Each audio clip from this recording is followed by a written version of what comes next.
आज के इस वीडियो में हम बात करेंगे जितिया व्रत 2022 कब है, इसके विशेष महत्व के बारे में तथा हिंदू पंचांग के अनुसार इसकी तिथि एवं मुहूर्त के बारे में।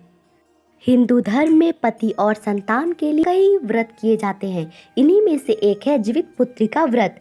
हर साल अश्विन मास के कृष्ण पक्ष की अष्टमी तिथि के दिन स्त्रियां अपनी संतान की दीर्घायु, बेहतर स्वास्थ्य और अच्छे भविष्य की कामना के लिए निर्जला जीवित पुत्रिका व्रत करती है। इस साल जीवित पुत्रिका व्रत सितंबर माह में पड़ रहा है। मैथिल नियमों के अनुसार जिस दिन को जितिया की अष्टमी तिथि मिल जाती है उसी दिन से महिलाएं व्रत रखना प्रारंभ करती है, क्योंकि अष्टमी मुहूर्त में पाए जाने वाले प्रदोष काल में भगवान जिमुतवाहन और महालक्ष्मी की पूजा की जाती है। यह व्रत तब तक चलता है जब तक कि अष्टमी तिथि समाप्त ना हो जाए।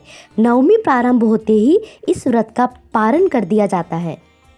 इसीलिए इस साल वर्ष 2022 की जितिया 16 सितंबर को नहाय खाए के साथ शुरू होगी तथा 17 सितंबर को सुबह 4 बजे तक ओठगन मनाया जाएगा। मतलब उस समय महिलाएं पानी, चाय या खाना खा सकती है, जिसके बाद निर्जला व्रत प्रारंभ होगा और 17 सितंबर की रात को ही जिमुतवाहन भगवान और महालक्ष्मी की पूजा होगी। डाला साटा जाएगा। फिर दूसरे दिन 18 सितंबर को 4:50 पे अष्टमी तिथि समाप्त होगी और इसी के साथ 5 बजे के आसपास इस व्रत का पारण किया जाएगा। इस व्रत का अपने आप में एक विशेष महत्व है। जीवित पुत्रिका व्रत का संबंध महाभारत काल से ही है। यह कथा महाभारत काल से जुड़ी हुई है। महाभारत युद्ध के बाद अपने पिता की मृत्यु के बाद अश्वत्थामा बहुत ही नाराज था। उसके अंदर बदले की आग तीव्र थी, जिस कारण उसने पांडवों के शिविर में घुसकर सोते हुए 5 लोगों को पांडव समझकर मार डाला था, लेकिन वे सभी द्रौपदी की 5 संतानें थी। इस अपराध के कारण उसे अर्जुन ने बंदी बना लिया और उसकी दिव्य मणि छीन ली, जिसके फलस्वरूप अश्वत्थामा ने उत्तरा की अजन्मी संतान को गर्भ में मारने के लिए ब्रह्मास्त्र का उपयोग किया, जिसे निष्फल करना नामुमकिन था।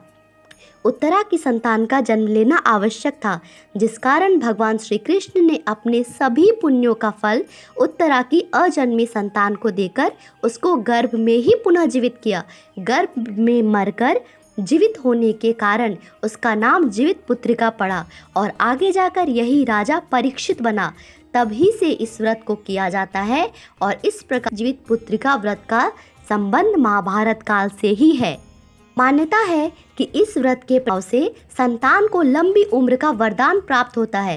कहते हैं कि जो महिलाएं इस दिन निर्जला व्रत करती है और कथा पढ़ती है, उनकी संतान को परेशानियों का कभी सामना नहीं करना पड़ता और उन्हें दीर्घायु का वरदान मिलता है। संतान की रक्षा और उसकी उन्नति के लिए यह व्रत बहुत ही लाभकारी माना जाता है। यह व्रत 3 दिन तक किया जाता है। पहले दिन महिलाएं नहाय खाए करती है, दूसरे दिन निर्जला व्रत रखते हैं और उसके बाद उस तिथि की समाप्ति पर तीसरे दिन व्रत का पारण किया जाता है। इस व्रत में भगवान जिमुतवाहन और महालक्ष्मी के साथ साथ चील और सियारिन की पूजा का भी विधान होता है। पितृपक्ष में प्रारंभ होने वाली इस पूजा में यह माना जाता है कि इसमें यह पूजा पितरों से जुड़ी हुई होती है। ऐसा माना जाता है कि इस पूजा को करने से हमारे पूर्वज हमारे वंशज को आशीर्वाद देते हैं और हमारी पीढ़ी लंबे समय तक चलती है। इस व्रत में जिमुतवाहन भगवान और महालक्ष्मी की दाएं हाथ से पूजा की जाती है और वहीं चील और सियारिन की बाएं हाथ से पूजा की जाती है, मतलब लेफ्ट हैंड से पूजा की जाती है। यह पर्व एक ऐसा विशेष पर्व है जिसमें देवता और पितृ का एक साथ पूजा होता है। इसीलिए यह पर्व अपने आप में एक विशेष स्थान रखता है। कहा जाता है कि इस व्रत में इसकी कथा का बहुत महत्व है। तो चलिए क्या है वो कथा जानते हैं। एक बार गंधर्वों के राजकुमार का नाम जिमुतवाहन था। वे बड़े उदार और परोपकारी थे। जिमुतवाहन के पिता ने वृद्धावस्था में वानप्रस्थ आश्रम में जाते समय उनको राज सिंहासन पर बिठाया, किंतु इनका मन राजपाट में नहीं लगता था। वे राज्य का भार अपने भाइयों पर छोड़कर स्वयं वन में पिता की सेवा करने चले गए। वहीं पर उनका मन मलयवती नामक राजकन्या से पे आ गया और उनका उनके साथ विवाह हो गया। एक दिन जब वन में भ्रमण करते हुए जिमुतवाहन काफी आगे चले गए, तब उन्हें एक वृद्धा विलाप करते हुए दिखी।